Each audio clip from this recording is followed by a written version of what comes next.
Olá pessoal, hoje nós vamos falar da relação da consciência com o ego, utilizando o mito de Narciso para as nossas reflexões.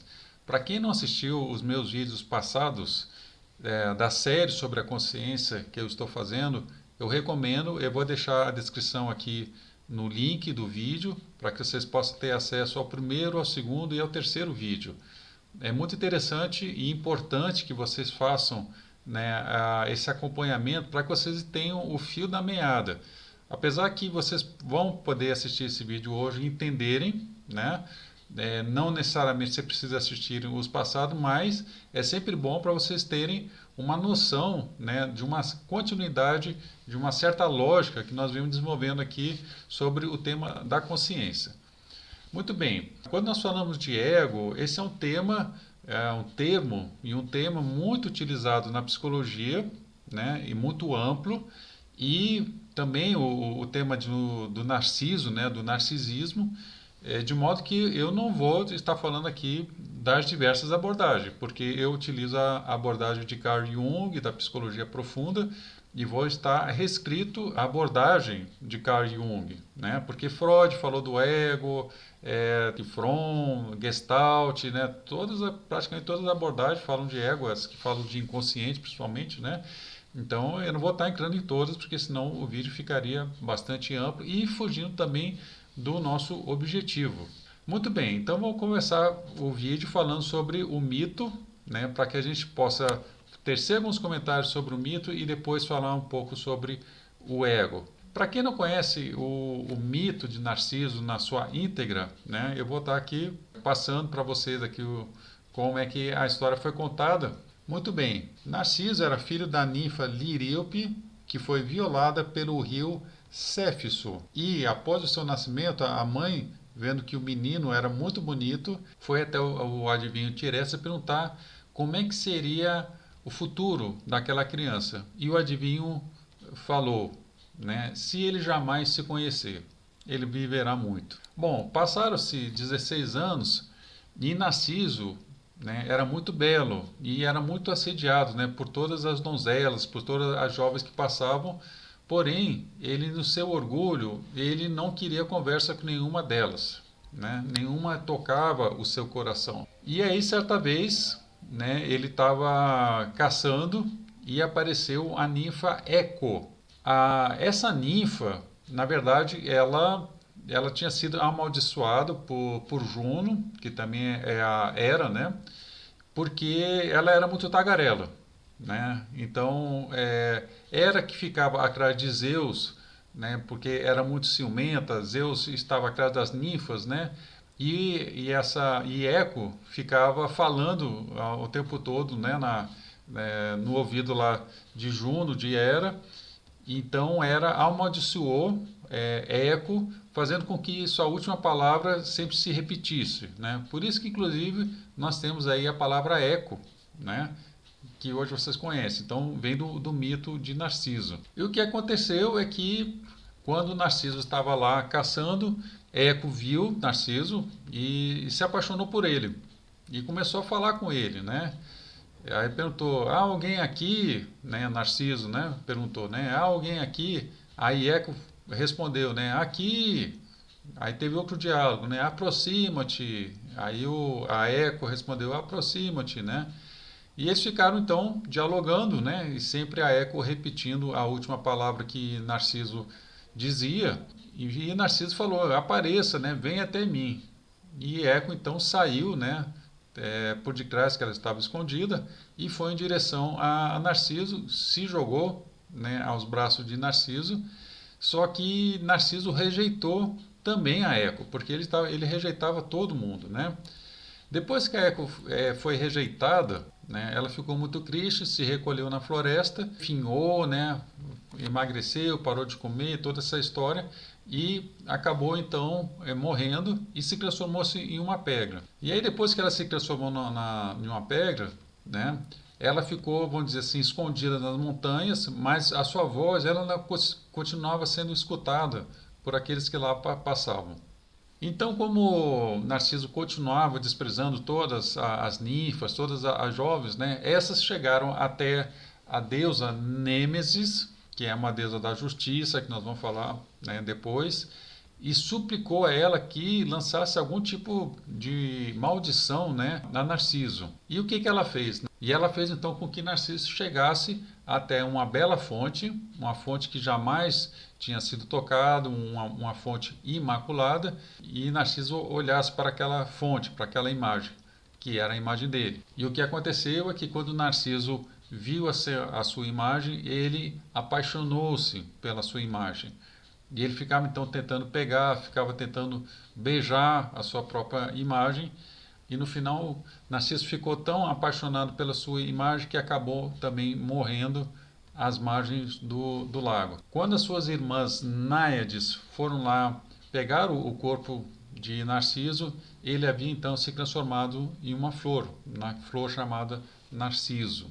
Bom, algumas considerações sobre o mito de Narciso. A palavra, a origem etimológica do termo Narciso, que remonta à língua grega, não é uma fonte muito fidedigna, vamos dizer, ou seja, o que eles conseguiram achar é que a palavra Narcisos, do grego narcisos, né, ela tem uma relação com entorpecer, com adormecer. Ou seja, aquele que ficou completamente adormecido pela sua própria imagem e negligenciou tudo que estava ao seu redor. Então é um estado de torpor, de adormecimento da consciência. O mito de Narciso, ele é frequentemente associado, né, com a vaidade, com o orgulho, com o egoísmo, né, e com uma alta importância muito grande, né, uma dificuldade, né, de encontrar um equilíbrio entre um alto amor e um amor ao próximo, aos que estão ao seu redor. E aí a leitura que nós fazemos relacionado com o que a gente tem visto aqui da consciência, que é esse despertar da consciência de um estado urobórico, de um estado inicial, de um estado de inconsciência, e que a consciência ela está despertando ao pouco, né? Nós tivemos aqui no mito de Prometeu a chispa que foi desperta, né? E uma chispa que foi da consciência conectada com o self, com o self mesmo, e agora nós temos um ego, né, que se reconhece. Esse ego, né, ele tem essa luz e está se reconhecendo, ele está tendo a sua própria imagem. E começa a vir o quê? O egoísmo, o egocentrismo, que é justamente o que acontece no mito do Narciso, né? Então ele é aquele momento da consciência que se reconhece e inicia o processo de um controle sobre a sua psique. O ego ele recebe mais luz. Nós temos que entender assim, o Narciso como se fosse uma fase da juventude, onde o egocentrismo atinge, né, um de seus apogeus. Então na fase de Narciso o bem e o mal já havia sido desperto e diferenciado. E ele vai o quê? Começar a desprezar as outras vozes da psique. É só ele que é importante, é só ele que é bonito, né? E em seu egocentrismo descontrolado, ele não vai conseguir desenvolver o quê? A empatia, o amor ao próximo, né? As considerações das outras vozes que estavam ao seu redor. E por isso, no final, ele vai ser amaldiçoado por Nemesis, né? Que Nemesis é justamente a deusa, né, da justiça, da temperança, como a gente vai estar analisando. Então, o mito de Narciso nos ensina que no momento em que o eu, esse ego, ele se afasta, né, de uma visão da totalidade, porque ele está surgindo, né, porque ele está vindo daquela fase da totalidade urobórica e inconsciente, né, em que ainda tem um pouco de unidade, mas ele vai começar o quê? A olhar a sua própria imagem. É um momento de diferenciação onde que essa identidade ela é necessária. Vejo que as crianças, né, elas muito numa fase de relação com os pais, com o pai e a mãe, né, vive muito em função. E a adolescência, né, a pré-adolescência é esse momento desse rompimento, onde que tem uma necessidade agora de começar a viver o social, de começar a viver o seu mundo. E essa afirmação desse eu, né, essa necessidade de uma afirmação perante a si mesmo, essa autoimagem, ela então despertada e inicia-se de uma forma bastante descontrolada, por isso que há um egocentrismo. E por que que Narciso ele se acha bonito, né? Porque o ego ele porta a consciência. O ego ele porta a luz da consciência. Então quando ele se olha, na verdade ele está olhando a luz da consciência, né? Por isso que Narciso é bonito, porque ele tem uma ligação com o self, né? A gente vai estar vendo isso. O ego ele é uma ponte, ele é uma expressão do self na nossa psique, e esse ego, ele porta uma luz, e nós necessitamos de um ego que para poder se relacionar com o mundo. Então por isso o Narciso ele se ama, né? Porque ele acredita que ele é a própria luz da consciência. E a partir disso ele vai o quê? Começar a desprezar as outras vozes da psique, porque ele se acha a voz da totalidade. Ele acha que é o próprio self. Então, na busca de individuação, nós temos que fazer o quê? A integração das vozes. Né? O ego vai continuar cumprindo o seu papel, né? A gente vai estar falando sobre isso, né? Mas as outras vozes também precisam ser ouvidas, precisam ser integradas. Por isso que o Nemesis, né, essa deusa da justiça, ela é tão importante. Bom, então vamos falar sobre a eco, né?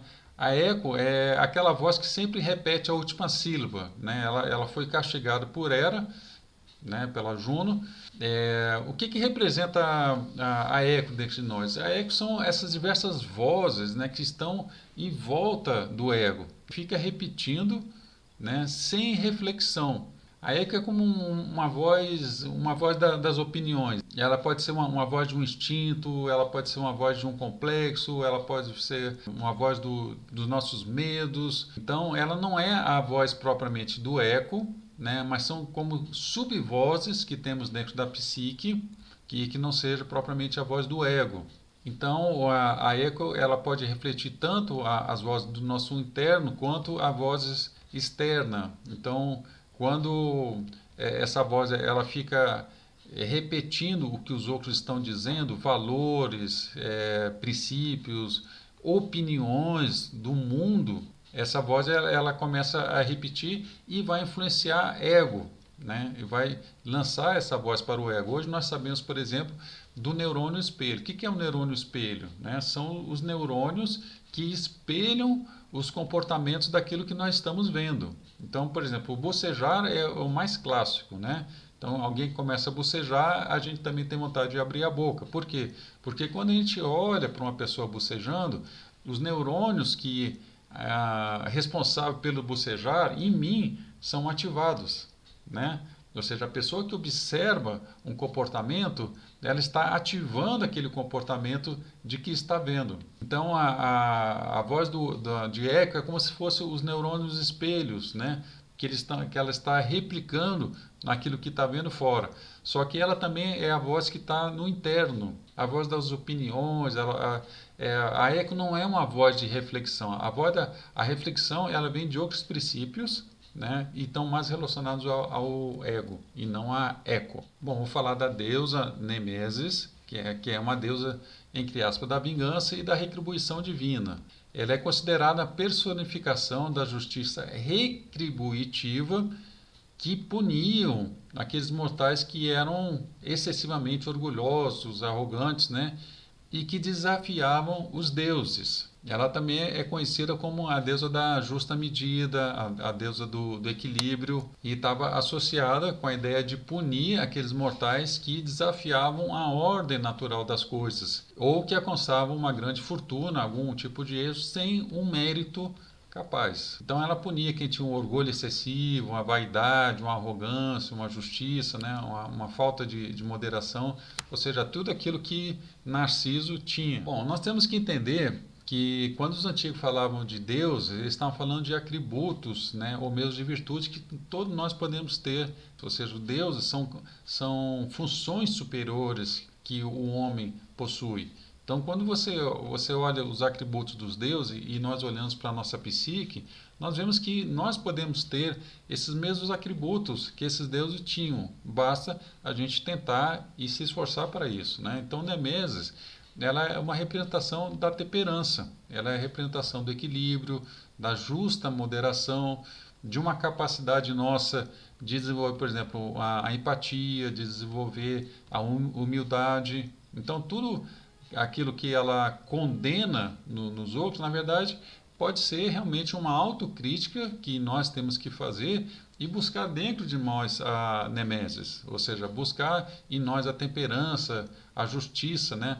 E a harmonização dos fatores psicológicos, ou seja, escutar as outras vozes, saber o que são as vozes das opiniões, as ecos, né? Mas conseguir também escutar outras vozes e fazer uma harmonização de maneira que todas essas vozes elas possam estar destinadas, né, a cumprir algum tipo de ação que seja positiva e superior ao homem. Bom, muito bem, então eu estou deixando aí uma representação do esquema da psique, apresentado por Carl Jung, né? Onde que nós temos o ego, se vocês podem perceber, onde que está aí mais em negrito, né?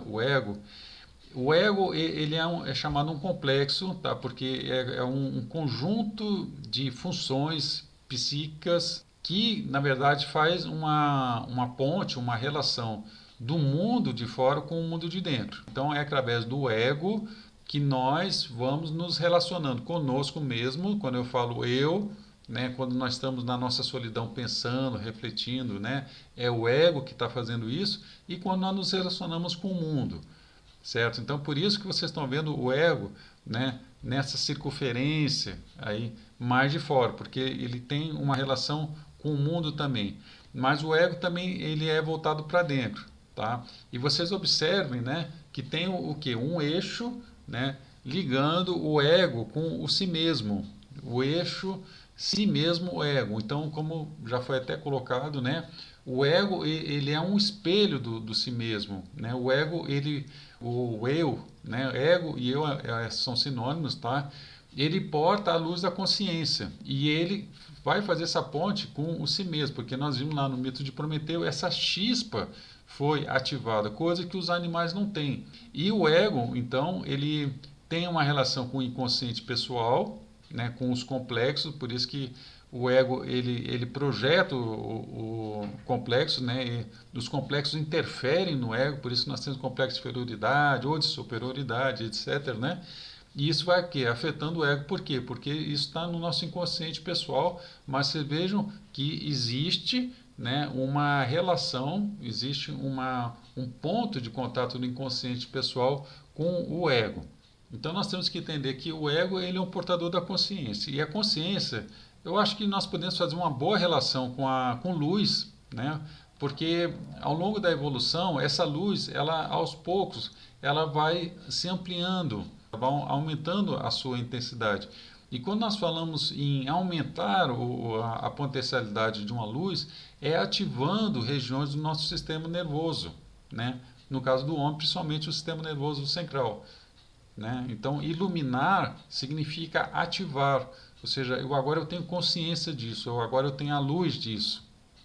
Muito bem, então nós falamos que o eu, ele é aquele que porta a consciência e é aquele que se relaciona com o mundo de fora e com o mundo de dentro. Então, o ego, ele é uma necessidade nossa para poder viver no mundo, ou seja, a adaptação do homem à sociedade exige a formação de um eu, né, que é aquele que vai agir como um princípio organizador da nossa consciência que está em expansão. Então, o processo de crescimento do eu, do ego, né, ele é um processo contínuo que vai sendo modificado ao longo das nossas experiências internas e externas, né, até mesmo pelo choque, pelos traumas, pelas nossas conquistas, né? E o ego é aquele campo, né, onde que está a nossa consciência, né? Ou seja, a consciência ela necessita de uma expressão unificada, porque senão seria uma consciência desperta, né? E essa consciência ela fica unificada nesse ego, nesse eu, né?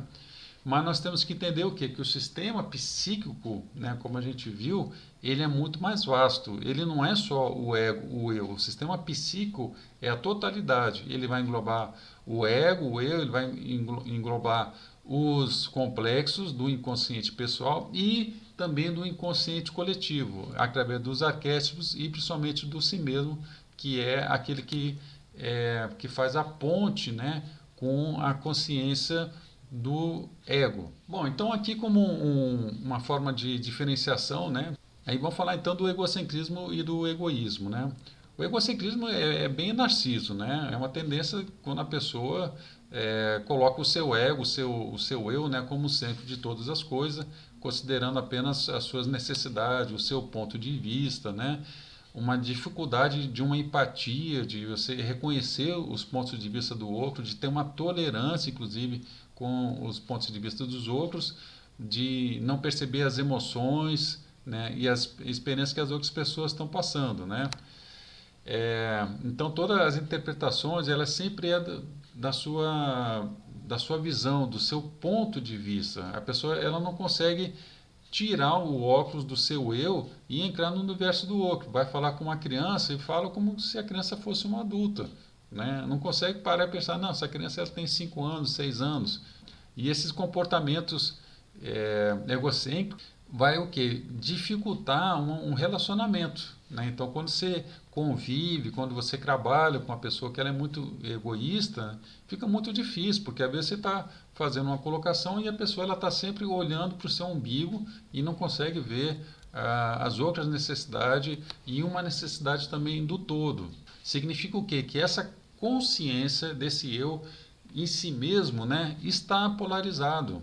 Né? Normalmente são pessoas fanáticas.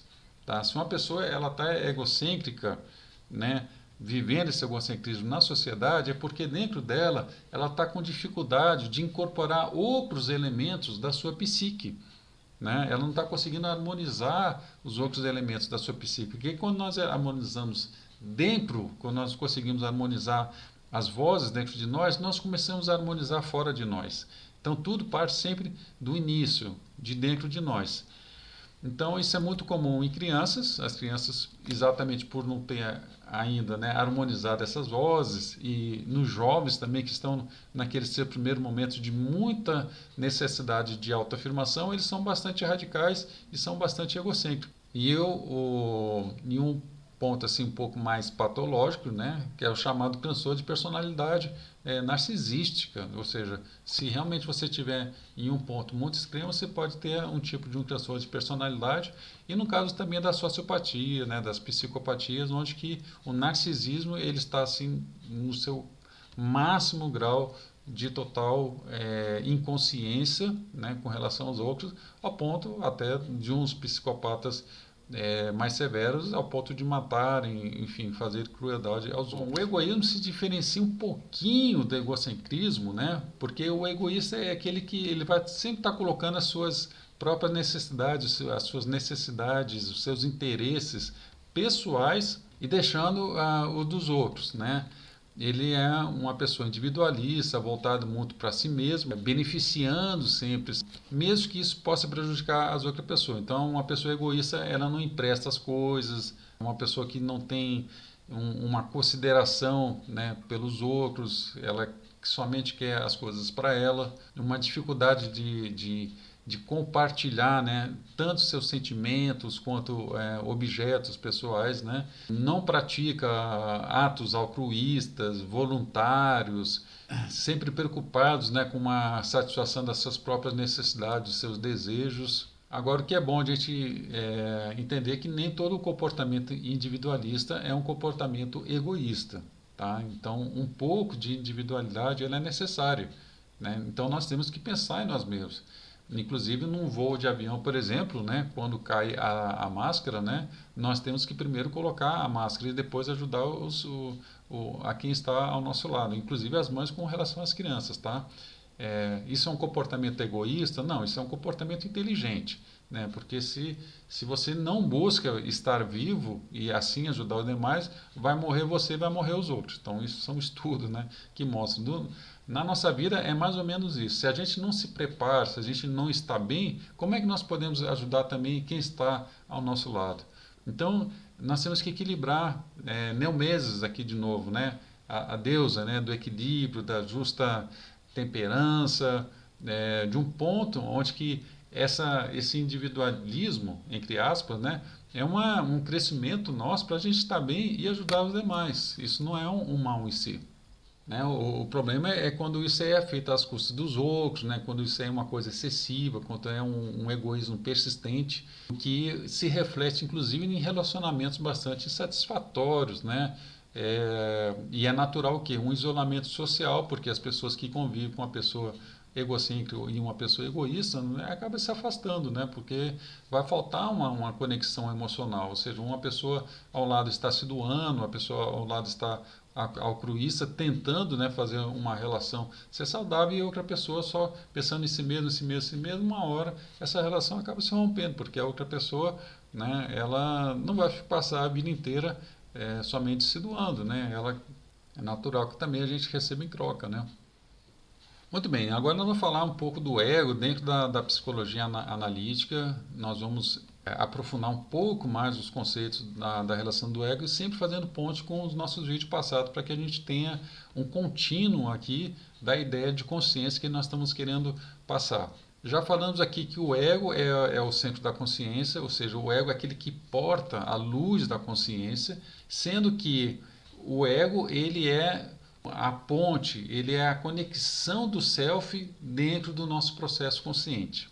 Ou seja, o self ele é o centro da personalidade como um todo, né? E que engloba a consciência, né? Que engloba o inconsciente e o ego.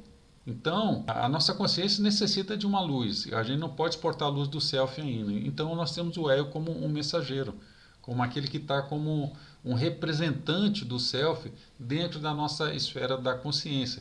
Mas ele não é o self, ele não é a luz da consciência. Ele porta uma consciência, né, que é uma consciência que tem relação, como a gente viu, com a evolução natural, né, do sistema nervoso e tudo, mas agora tem uma chispinha, né, feita lá para o Prometeu, do self.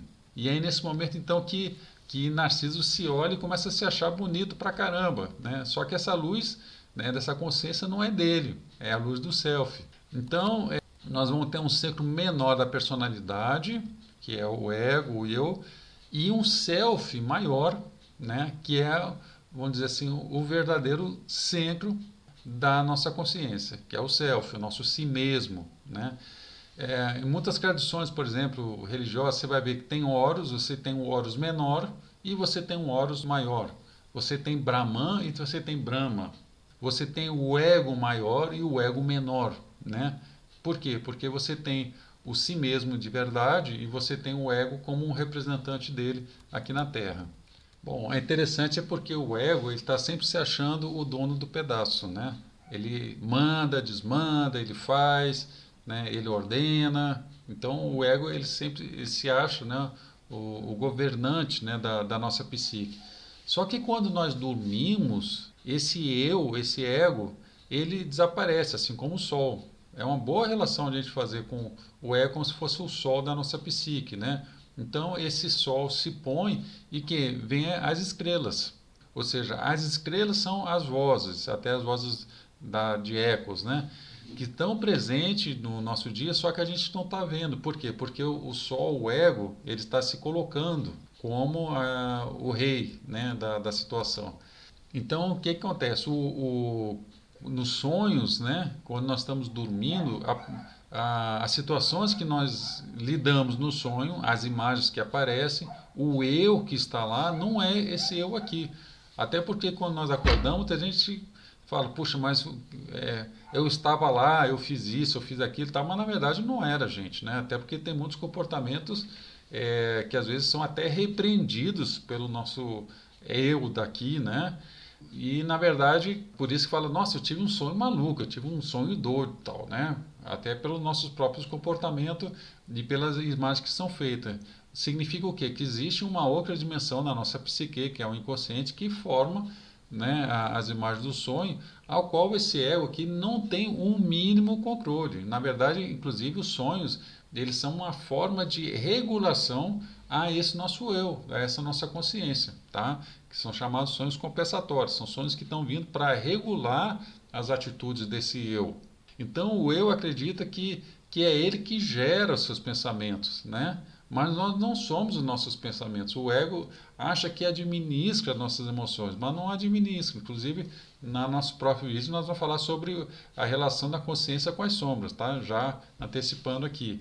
Por quê? Porque tem várias das nossas reações, dos nossos comportamentos, né, que não tem a participação do eu, do ego. Então, quando nós meditamos, né, nós somos capazes de observar o fluxo dos pensamentos. Se nós estamos observando o fluxo dos nossos pensamentos, significa que nós não somos os nossos pensamentos, porque se eu posso observar, eu não posso ser sujeito e objeto ao mesmo tempo, entende? Então, os pensamentos, eles são um fluxo, né, de ideias, de conexões que estão na nossa mente, ao qual esse nosso eu, esse nosso ego, é capaz de observar e, inclusive, selecionar. Inclusive dizer, isso aqui eu quero fazer. Por exemplo, vocês podem muito bem desligar o vídeo aqui agora ou continuar. Né? Nós temos esse livre-arbítrio. Né? Podemos fazer isso. Então, vem um pensamento e fala, não, está muito cansativo, não vou assistir. Pum, desliga. Né? Ou vem um pensamento, não, está cansativo, não, mas eu vou continuar assistindo, vou até o final. Né? Significa o quê? Que nós temos um fluxo de pensamento, mas a nossa consciência ela é capaz de julgar esses pensamentos. Né? Mas o ego, o eu, ele não é a fonte dos pensamentos, ou seja, a nossa mente ela é muito mais complexa e muito mais ampla, falando agora em psique, né, do que o eu. O eu é apenas um complexo dentro de vários complexos. Bom, então agora um elemento muito interessante, muito importante, é falar de ego fraco e ego forte.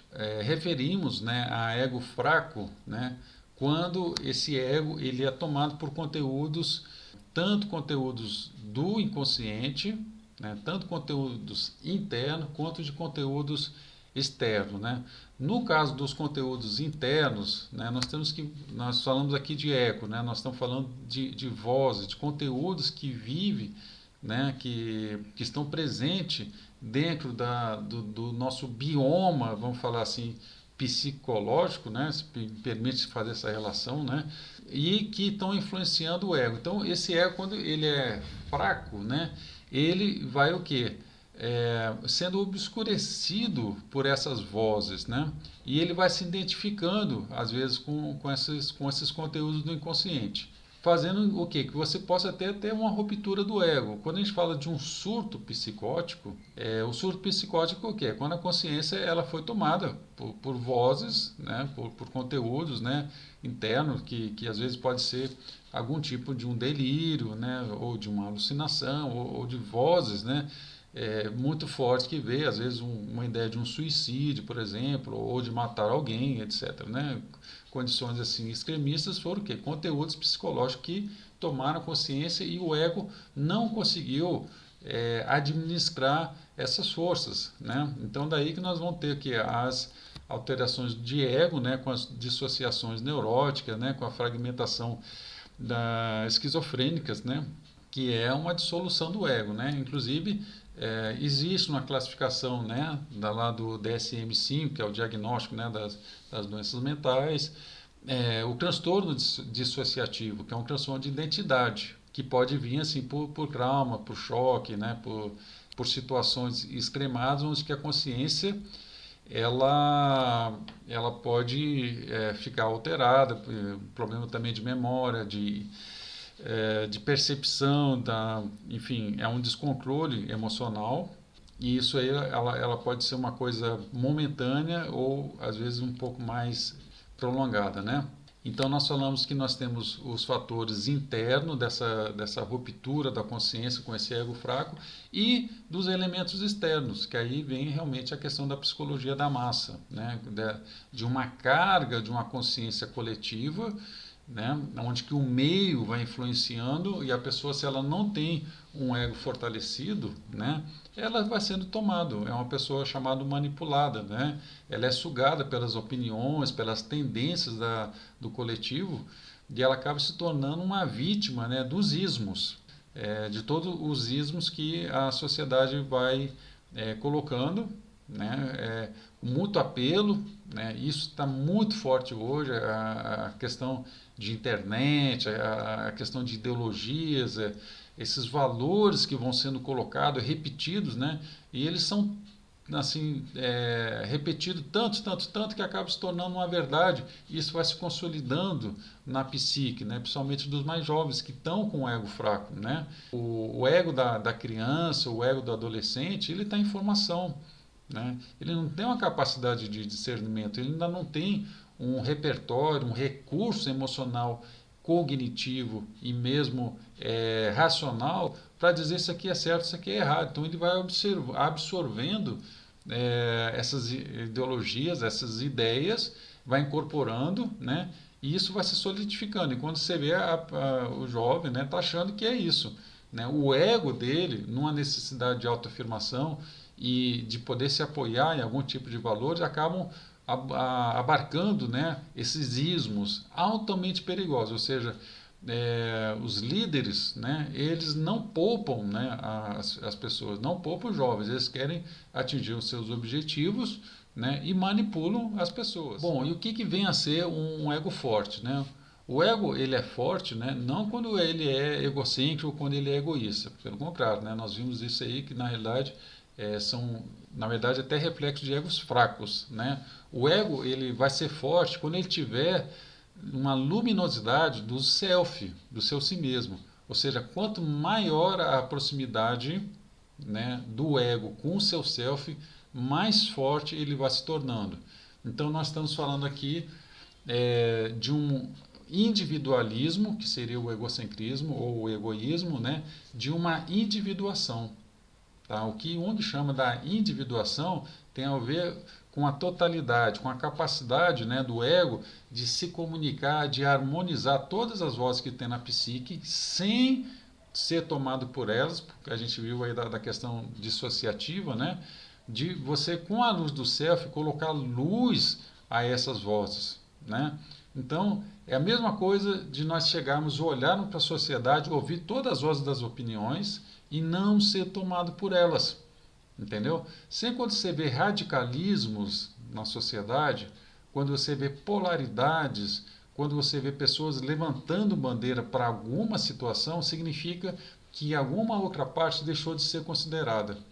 Isso é uma inconsciência, né? O self é a luz, né, do self quando está num ego forte, né, ele consegue abarcar e harmonizar todas as partes. Não significa que nós temos que aceitar todas as coisas, hein? Cuidado, né? Então nós temos que aceitar tudo. Não.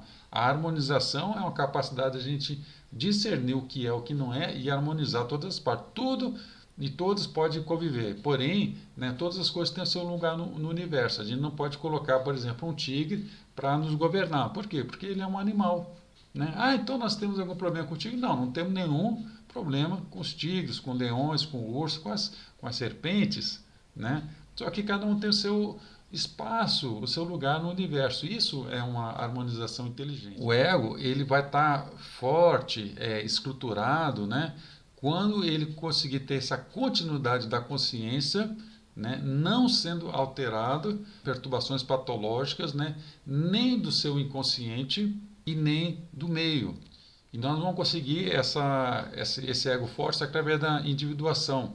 E essa individuação vai ter como luz o self. Né? Por quê? Porque o ego ele tem que ser a expressão do self. O ego ele surge para ser um representante do self na nossa psique. Por quê? Porque a humanidade ela saiu do seu estágio, né, do seu estágio animal, agora nós estamos no estágio humano e agora no estado de, vamos colocar assim, semidivino. Né? E para ser divino a gente precisa ter a luz do self, que é da totalidade. E somente é possível, né, a gente ter a luz do ego através do sacrifício. Esse ego, ele tem que chegar e dizer assim, eu abro mão de ser narcísico, né, narcisista, para receber a luz do self. Né? Tem que ter, então, esse sacrifício, né, que está representado em todas as religiões, em todas as mitologias.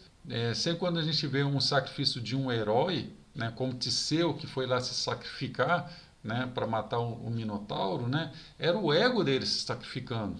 Né, era o ego dizendo, ok, né, eu admito que eu não sou essa luz, que essa luz vem do meu ser, e eu tenho que ser humilde. né? Eu tenho que aceitar essa luz vindo não desse meu eu pessoal aqui, que esse meu eu pessoal aqui ele é limitado, né? Ele é uma luz pequena, é só uma luz do eu. A verdadeira luz vem do self, vem do nosso si mesmo, né? Por isso que Jesus Cristo fala: eu e o Pai agora somos um, né? No momento que ele se sacrificou, no momento que ele conectou o seu eu, Jesus, com o ser crístico, e ele virou Jesus, vírgula, o Cristo, ele agora era um com Deus, né? Com Deus crístico, né? O seu ego humano se uniu a um ego divino, né? A uma entidade, a um arquétipo divino, que é o arquétipo do amor, do arquétipo crístico. Então, por isso que em todas as tradições vai estar falando que o sacrifício do eu, o sacrifício do ego, é um único caminho, né, para que o self possa se manifestar. Não existe caminho, não existe forma. Né? Por que a gente fala em sacrifício? É sacro ofício, ou seja, é um ofício sagrado. Né? É um momento em que o ego, o eu, se coloca à disposição do sagrado. Ele começa a viver em função do sagrado. Tudo agora é em função do sagrado. Todas as suas conexões, né, de vida, toda a sua célula, todo o seu corpo, todas as suas intenções, tudo é voltado ao sagrado. Né? Então, né, existe uma diferença entre o ego forte e o egocêntrico. O ego forte é o ego iluminado pelo self, é um ego que está no processo da individuação e que no final ele vai estar expressando o self. Bem, pessoal, no próximo vídeo eu vou estar falando sobre a consciência e a sua relação com a sombra, porque se o ego é a luz, a sombra vai ser os nossos conteúdos que vão estar escondidinhos da nossa psique, mas que vão estar influenciando bastante esse ego. E eu espero então que encontre vocês no nosso próximo vídeo. Um grande abraço.